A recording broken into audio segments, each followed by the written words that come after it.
si Emiliana. Sana lang dalang masamang balita kay Nena kasi iba yung stress. Baka ma-depress si Nena kapag nabigyan ng masamang balita itong siya. Magandang araw. O Emiliana, ba't naparito ka? Ay nako, kaya ako naparito para ibigay ko sa itong lumang lampi ng mga anak ko na pwede mong magamit kapag nanganak ka na. Naku, salamat. Kaya pa rin saan ka pupunta?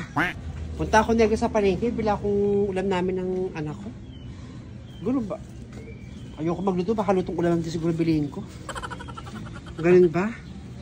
Sabagay, nakakatamad nga magluto ngayon. Ayoko nga rin magluto eh. Baka maglutong ulam din ako. O nga pala, nakita mo bang umakat dun si Emiliana kay Nena? Ay, oo. Nakita ko dun si Emiliana, tumaas nung kay Nena.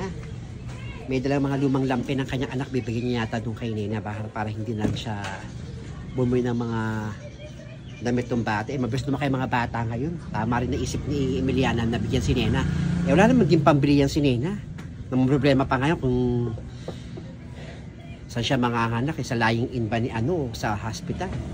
Sabi ni Kamuning, sa lying-in na lang daw. Huwag daw sa Comadrona. Buti naman.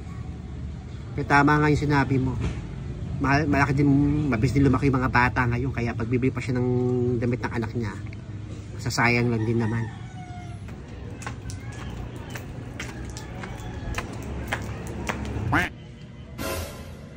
Negra, hilaw na biyanan ni Nena.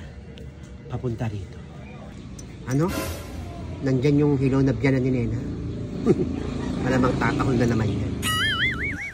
Hello pa rin. Negra, kamusta?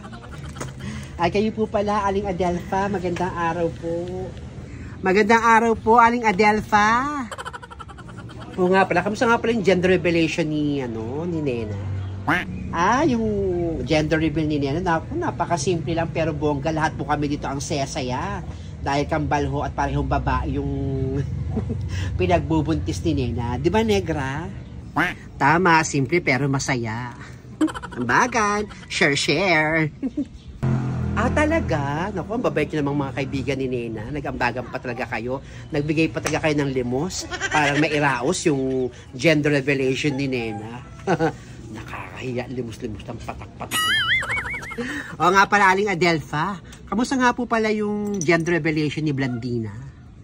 Ha? Kay Blandina? Naku, napakabongga ng gender revelation ni Blandina. Iba-ibang mga bisita from different places dito sa Pilipinas. Yes, may mga politicians, may mga artista nagpunta dun sa gender revelation ni Blandina. Napunta nga din yung mga kalyado ng dating presidente, pati ng presidente ngayon. Diba? Para lang masaksihan yung gender revelation ni ni Blandina. Ang bongga, ang mga pagkain, ang mamahal. Hindi patak-patak kasi isang bagsakan yung pagkain. Isang plato worth 1,000 pesos. Napakabongga. Yayabang na naman. Ganun ho ba? Sana all. Nanauna na ako, ha? Paring muna na ako. Paring.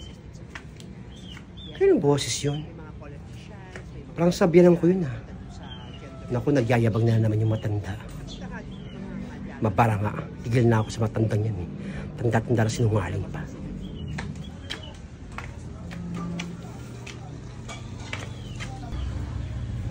Naku, mama. Tumigil na nga kayo. Napakasinungaling nyo. Wala namang pumuntang mga politicians doon sa gender revelation ni Blandina. Nilangaw nga ay pagkain na panis.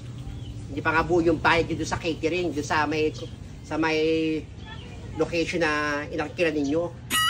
Magsabi na ho kayo ng totoo, walang pumunta doon sa gender revelation ni Blandina. Tanda-tanda nyo, sinungaling pa kayo. Yes, ito Emiliana. Totoo ba yung Emiliana? Oh, sinungaling, kahit nilangaw. Nandun yung apo ko. Kaya alam ko ang katotohanan na walang pumunta doon. Hindi ka mag-anak lang. Yun naman pala, Aling Adelfa ang katotohanan eh. Naku, Aling Adelfa. Nagyayabang kayo, nilangaw naman po pala yung gender reveal ni Blandina. Pero yun, 1,000 yung in-invite nyo. Wala man lang pumunta kahit isa. Tama ho si Paring. Magyayabang ho kayo eh. Nilangaw naman po pala yung gender revelation ni ni Blandina. Congressman, senador, eh, ang totoo, wala naman po walang pumunta.